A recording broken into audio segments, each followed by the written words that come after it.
अगस्त 1945 मानव इतिहास का सबसे डार्केस्ट पीरियड।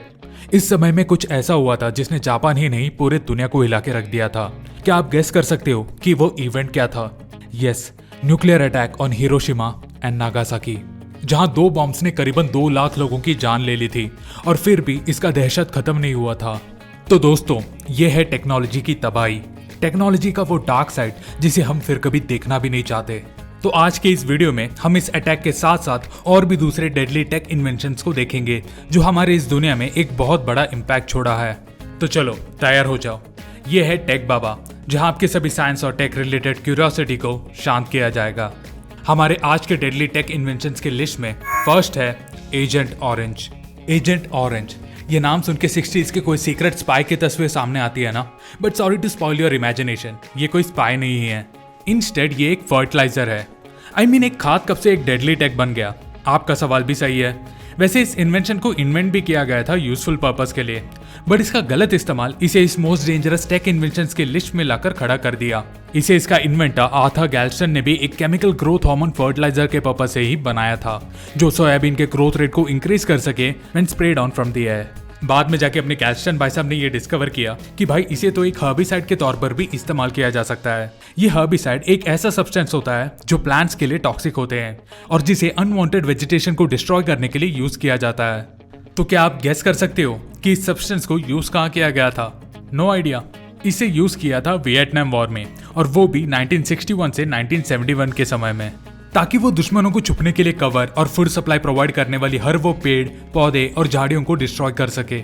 यूएस आर्मी ने इस इन्वेंशन को वियतनाम वॉर के दौरान काम में लगाया था, जिसकी मदद से वो करीब करीब 4 लाख लोगों को मारने में और इंजोर करने में सफल रहे। आपको अंदाजा नहीं होगा कि इसके आफ्टर इफेक्ट्स कितने खतरनाक थे।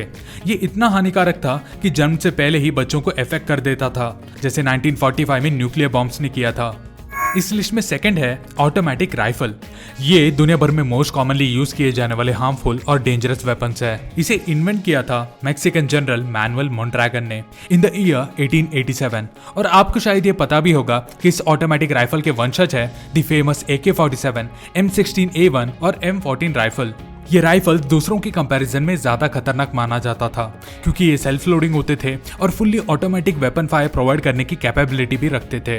अनफॉर्चुनेटली ये हथियार बहुत कॉमन और इजी टू यूज बन चुका था, जिसकी वजह से दुनिया भर के डार्क ट्रूप्स, टेररिस्ट और माफियाज इसे अपनाने लग गए थे, और इसने इसका गलत हाथों में होने का डेंजरस नेचर पूरे दुनिया को दिखाया।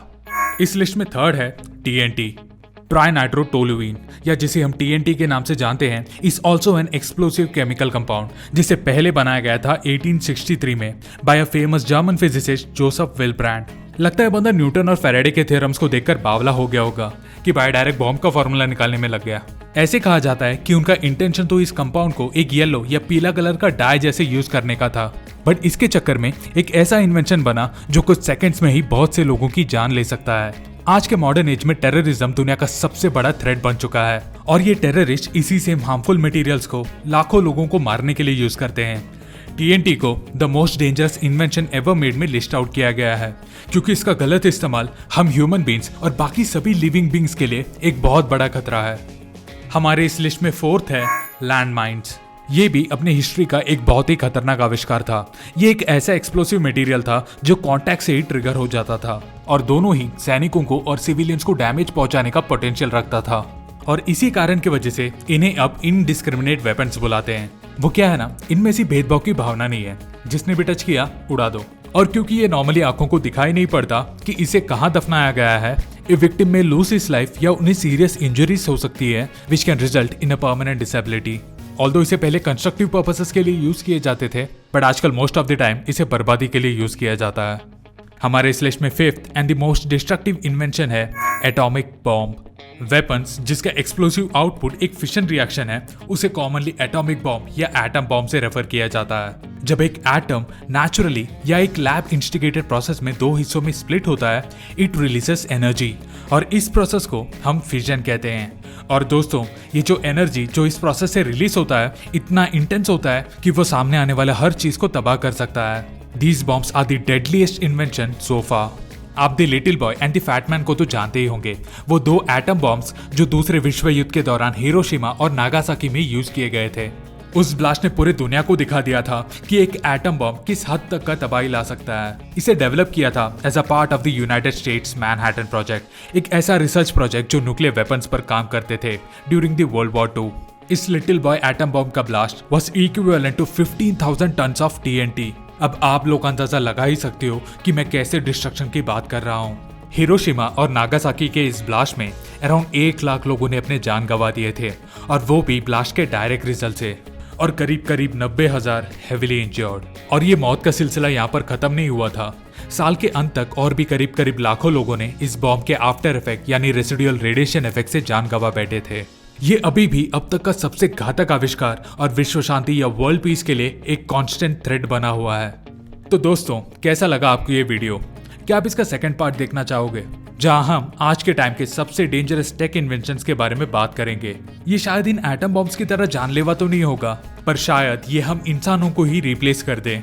सो गाइस, कमेंट्स में जरूर बताना कि आप कौन से डेंजरस इन्वेंशंस को देखना चाहोगे। और हाँ भाई, जाते जाते इस वीडियो को अपना सपोर्ट देते जाना with a like, comment and share. और अगर आप इस चैनल में नए हो, first of all I welcome you guys, और प्लीज वो राइट कॉर्नर के सब्सक्राइब बटन को दबा देना ताकि मैं आपके लिए और भी ऐसे इंटरेस्टिंग टॉपिक्स पर वीडियोस बना सकूं। So until I meet you next time with more such informative videos, bye from Tech Baba.